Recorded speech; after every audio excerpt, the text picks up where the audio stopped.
Hello நண்பர்களே, நான் இன்றைக்கி உங்களுக்கு ஒரு கதை சொல்ல போகிறேன். அந்த கதையை கேட்டு நல்லா ஷேர் பண்ணுங்கள், சப்ஸ்கிரைப் பண்ணுங்கள், என்ஜாய் பண்ணுங்கள். வாங்க கதைக்குள்ளே போயிடலாம்.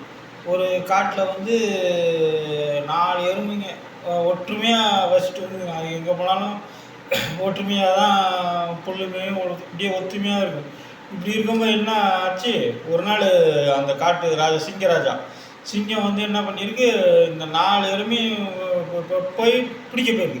பிடிக்க போனால் இந்த 4 எருமையும் சேர்ந்து அந்த சிங்கராஜா முட்டி அதுக்கு காயம் ஏற்பட்டுச்சு. அது ஓரமாக உட்காந்துச்சு. அப்போ அந்த வழியாக ஒரு நரி வந்துதான்.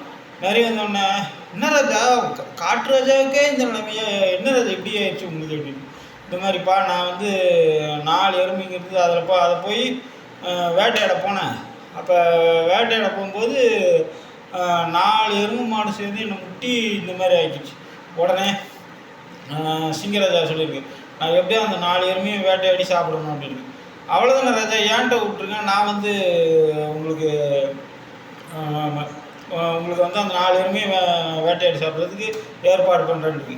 மெதுவாக நரி பக்கத்தில் முட்டை ஐயோ, நான் உங்கள் நண்பர்கள், உங்களுக்கு கூட ஃப்ரெண்ட்ஷிப் வச்சுக்க தான் வந்திருக்கேன் அப்படின்ட்டு இருக்கு. சரின்னு அந்த 4 எருமையும் கூட எங்கே போனாலும் போகிறது, இப்படியே போகிறது. ஒரு நாள் ஒரு எருமை பார்த்தியா, ஒன்று நீங்கள் 4 பேரும் ஒரே இடத்துல இருந்து மேயறதுனால பாரு, அது மேல் புள்ள மெஞ்சுது, இது அடிப்புள்ள மெஞ்சுது, கீழ் புள்ள மெஞ்சுது, உனக்கு ஒன்றுமே கிடைக்கல. அதுவும் அப்படியா? என்ன காரணம்? நீ என்ன பண்ணுறன்னா, அங்கே பார், அங்கே பார்த்தா பார் எவ்வளோ இன்னும். அப்புறம் இதே மாதிரி இன்னொரு எருமைக்கிட்ட போய் பார், அந்த திசையில் பார், அங்கே பார்த்தா அங்கே அவ்வளோ இப்படியே 4 எருமை மாட்டுக்கு 4 திசையை காட்டி 4ம் போய் 4 பக்கமும் புல்லை மேய்ஞ்சிட்டு.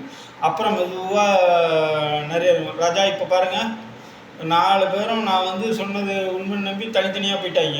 இப்போ நீங்கள் ஒவ்வொருத்தரையாக வேட்டையாடி சாப்பிடலாம் அப்படின்னு. அவள் உடனே ஃபஸ்ட்டு ஒரு எருமையை வேட்டையாடி சாப்பிட்ருக்கு. அப்புறம் ஆனால் இதுக்கு தான் இப்போ தனித்தனியாக போயிடுச்சுல சாப்பிட்றதுக்கு. அதனால் அவங்க அங்கங்கே நல்லா மேய்ஞ்சிருக்காங்கன்னு இது நினச்சிருச்சு.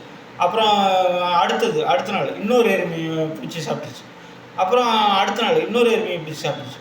அப்புறம் அடுத்த நாள் இன்னொரு எருமையை பிடிச்சி சாப்பிட்டுச்சு. அப்புறம் அதே 4 எருமையை பிடிச்சி சாப்பிட்டுச்சு. உடனே அதில் நரிக்கும் பங்கு, அதுவும் சாப்பிட்டு நல்லா சந்தோஷமாக இருந்தாங்க. பார்த்தீங்களா மகாராஜா, அவனுங்க ஒத்துமையாக இருக்க வரைக்கும் நம்மளால் ஒன்றுமே பண்ண முடியல. அவங்க தனித்தனியான மாசை காட்டி பிரித்த உடனே தனித்தனியாக வேட்டையாடி சாப்பிட்டுட்டோம். உடனே சிங்கராஜா சிங்கம் நரியை பாராட்டுச்சு. இதுலேருந்து என்ன தெரியுது, என்றைக்குமே ஒத்துமையாக இருந்தால் பலம், தனித்தனியாக போயிட்டால் பலம் கிடையாது. இதுதான் இந்த கதையோட அறிக்கை.